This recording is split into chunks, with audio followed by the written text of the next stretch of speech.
नमस्कार दोस्तों, कहानी क्राइम की में आपका स्वागत है। आज हम लोग दो ऐसे सीरियल किलर के बारे में बात करने वाले हैं जो भारत सरकार के लिए सरदर्द बन गए थे, जिनके कांड से नाराज लोगों ने अटल बिहारी वाजपेयी जी के सर पर पत्थर बरसाए थे और उसके बाद वो हमले से लहूलुहान हो गए थे। तो बिना समय बर्बाद किए सीधा कहानी पे आते हैं।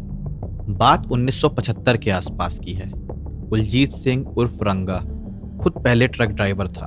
मन नहीं लगा तो मुंबई में टैक्सी चलाने लगा, लेकिन उसका मन यहां भी नहीं लग रहा था। रंगा ने श्याम सिंह नाम के एक आदमी से कुछ अलग करने की बात कही। श्याम ने जसवीर सिंह के बारे में उसको बताना शुरू कर दिया। जसवीर ऐसा है, जसवीर वैसा है, 2 विदेशियों की हत्या कर चुका है, बहुत पैसा कमाता है। रंगा ने कहा कि मुझको उससे मिलवाओ। श्याम सिंह ने जसवीर सिंह उर्फ बिल्ला से मुलाकात करवा दी। अब बन गई रंगा बिल्ला की जोड़ी। रंगा और बिल्ला मुंबई में कार चोरी करते और फिर उन्हें बेच देते। एक बार बिल्ला पकड़ा गया, पुलिस ने पकड़ा और थाने के ही एक जेल में बंद कर दिया। कुछ दिन बाद बिल्ला जेल से भाग गया। इसके बाद दोनों ने मुंबई की बजाय दिल्ली और उसके आसपास के हिस्सों में अपराध शुरू कर दिया। 1978 के जून के महीने में अशोक शर्मा की कार अशोका होटल के सामने से रंगा बिल्ला ने चोरी कर ली।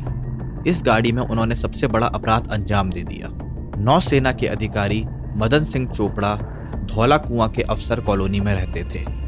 उनके 2 बच्चे भी थे, 16 साल की गीता चोपड़ा, 14 साल का Sanjay Chopra. Geeta Jesus and Mary College में कॉमर्स की पढ़ाई कर रही थी। संजय मॉडर्न स्कूल में 10वीं की पढ़ाई कर रहा था और उसके साथ ही बॉक्सिंग प्रैक्टिस करता था। गीता को एक बार ऑल इंडिया रेडियो में एक ऑफर आ गया। उन्हें 26 अगस्त 1978 को इन द ग्रूव प्रोग्राम में हिस्सा लेना था। वह उसी रात 8 बजे ऑन एयर होना था।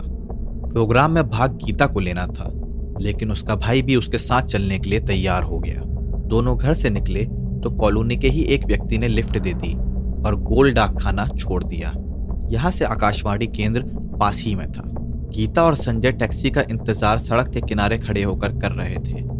तभी रंगा बिल्ला पीले रंग की फिएट कार लेकर आए और लिफ्ट देने के बहाने दोनों को बैठा लिया। इधर घर में बैठी माँ रोमा चोपड़ा ने 8 बजे रेडियो खोला तो वहाँ गीत को छोड़कर सभी आवाज आ रही थी। उन्हें लगा कि शायद प्रोग्राम कैंसिल हो गया है। पहले 2 मिनटों में रंगा और बिल्ला की आपस में नजरें मिली और आंखों ही आंखों में इशारा हो गया। गाड़ी आकाशवाणी की बजाय दूसरे रास्ते पर मोड़ दी गई। गीता ने कहा, मुझे कहाँ लेके जा रहे हो? आकाशवाणी तो दूसरे रास्ते पर है। दोनों ने कुछ नहीं बोला। गीता और संजय समझ गए कि हम लोग फंस गए हैं और यहाँ पर कुछ गड़बड़ है। बिल्ला ने धारदार हथियार से संजय के कंधे और हाथ पर हमला कर दिया। दूसरी तरफ गीता गाड़ी चला रहे रंगा के बाल पकड़कर जोर जोर से खींचने लगी। रंगा हाथ छुड़ाने की पूरी कोशिश कर रहा था। वह एक हाथ से गाड़ी चला रहा था, दूसरे हाथ से गीता को जोर जोर से वार कर रहा था। गाड़ी आगे जाकर शंकर रोड के भीड़ वाले इलाके में रुकी। संजय ने शीशे से मुंह सटाकर जोर जोर से चिल्लाना शुरू कर दिया।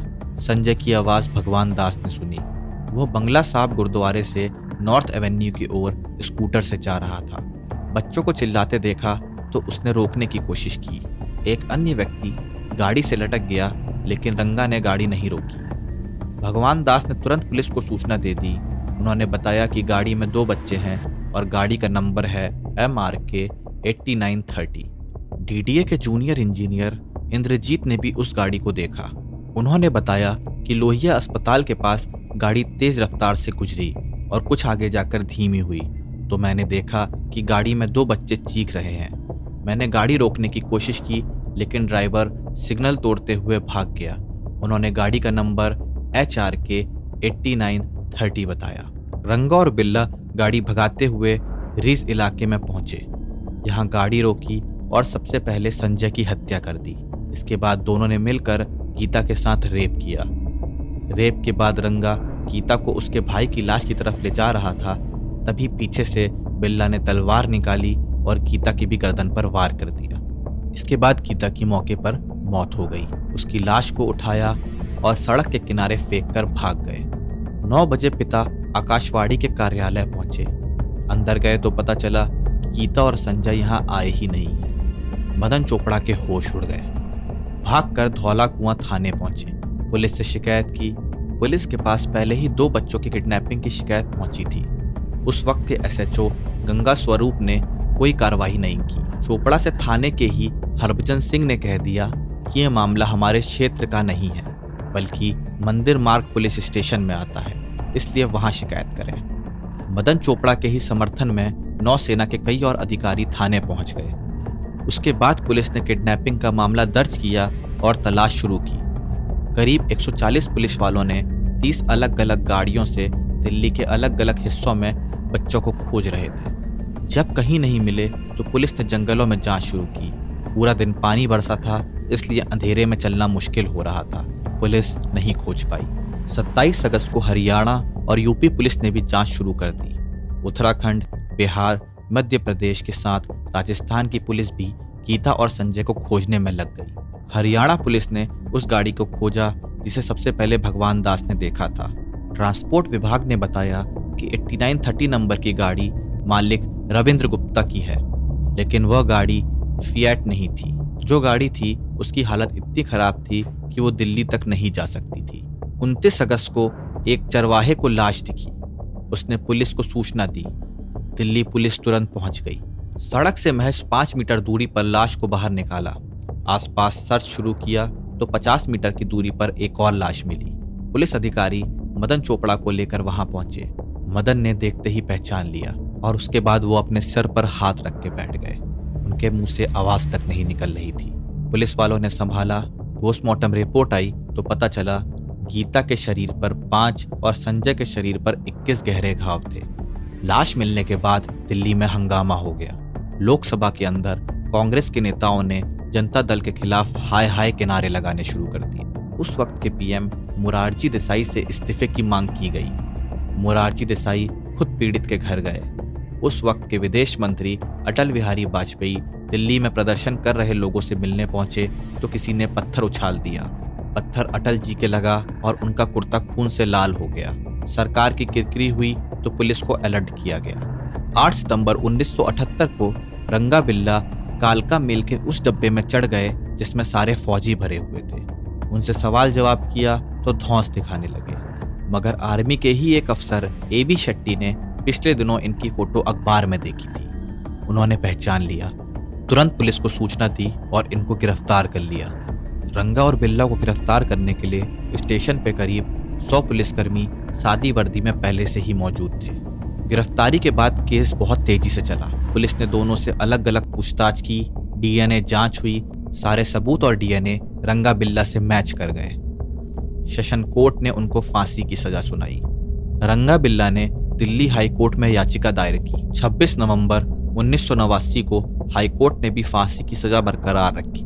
रंगा बिल्ला ने सुप्रीम कोर्ट में याचिका दायर की। सुप्रीम कोर्ट ने उसे खारिज करते हुए कहा, फांसी से कम कोई सजा नहीं।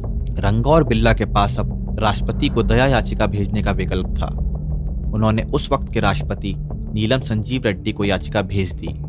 राष्ट्रपति ने भी कोर्ट की तरह इसे तत्काल खारिज कर दिया। अब फांसी की तारीख तय होना बाकी था। इस पूरी कार्रवाई के दौरान बिल्ला हमेशा उदास रहता और रोता रहता। वह कहता कि वह निर्दोष है, लेकिन उसे रंगा ने फंसा दिया। दूसरी तरफ रंगा कहता, रब सब जानता है, मैंने कुछ नहीं किया। जब बचने के सारे विकल्प खत्म हो गए तो फांसी की तारीख 31 जनवरी 1982 तय कर दी गई। फांसी देने के लिए मेरठ से कालू जल्लाद और फरीदकोट से फकीरा को बुलाया गया। फांसी के लिए रस्सी बिहार के बक्सर से आई।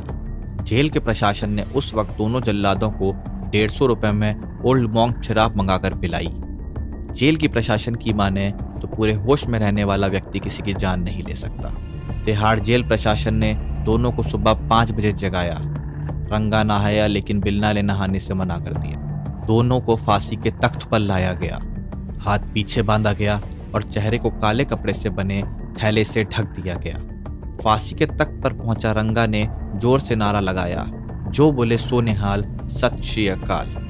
तभी जेल सुपरिटेंडेंट आर्य भूषण शुक्ला ने लाल रुमाल हिलाया और दोनों जल्लादों ने लेवर खींच दिया।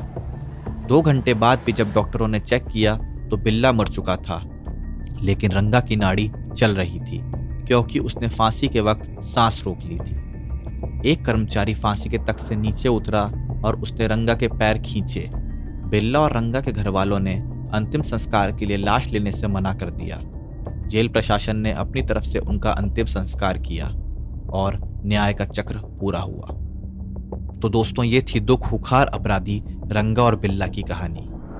आपको आगे कौन सी कहानी सुननी है, कृपया हमें कमेंट सेक्शन में बताएं। हम पूरी कोशिश करेंगे कि वो कहानी आपके लिए लेके आ पाए। वीडियो को लाइक करें और चैनल को सब्सक्राइब करें।